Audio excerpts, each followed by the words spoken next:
आनंद धाम की ओर धर्म प्रसंग में महापुरुष स्वामी शिवानंद जी महाराज।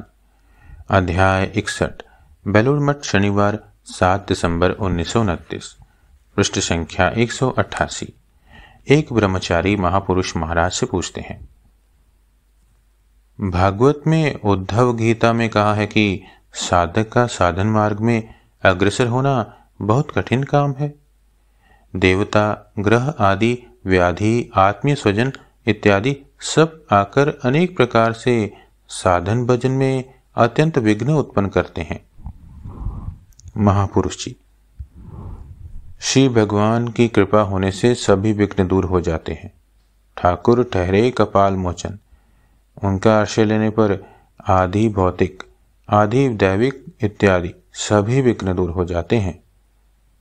दुर्गा सप्तशती में है, उन महामाया के प्रसन्न होने पर सभी रोग नष्ट हो जाते हैं।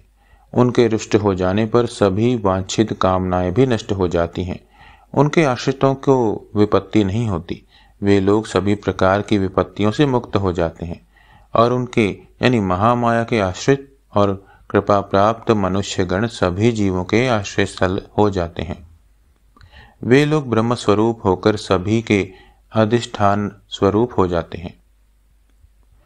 और चाहिए सत्संग, उसके द्वारा मनुष्य की रक्षा होती है।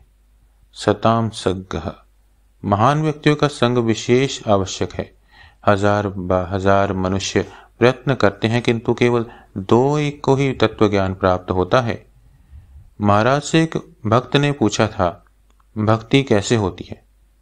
उत्तर में महाराज ने बारंबार कहा था, सत्संग सत्संग। महापुरुषगण भगवान के साथ परिचय करा देते हैं। सत्संग आवश्यक है बच्चा, सत्संग आवश्यक है। सभी शास्त्रों ने सत्संग की बड़ी महिमा गाई है। ब्रह्मचारी, रामायण में है, ऋषिणाम अग्नि कल्पा नाम इत्यादि। महापुरुष जी, ठीक कहते हो। श्री रामचंद्र जी रावण वध के लिए अग्निकल्प ऋषियों को आशीर्वाद और वरदान प्राप्त कर राक्षस कुल के ध्वंस के लिए आगे बढ़े थे। इसके बाद महापुरुष महाराज कुछ देर तक बार बार सताम सग्गह कहते रहे। अंत में बोले, फिर भी बात क्या है जानते हो? अन्य कुछ भी हो, पर महामाया की जब तक कृपा नहीं होती तब तक कुछ भी नहीं होने का। वे प्रसन्न होकर यदि अपने राज्य के बाहर जाने दे तभी रक्षा है, अन्यथा और कोई उपाय नहीं। कृपा कृपा कृपा, आंतरिक होने पर वे कृपा करती भी हैं।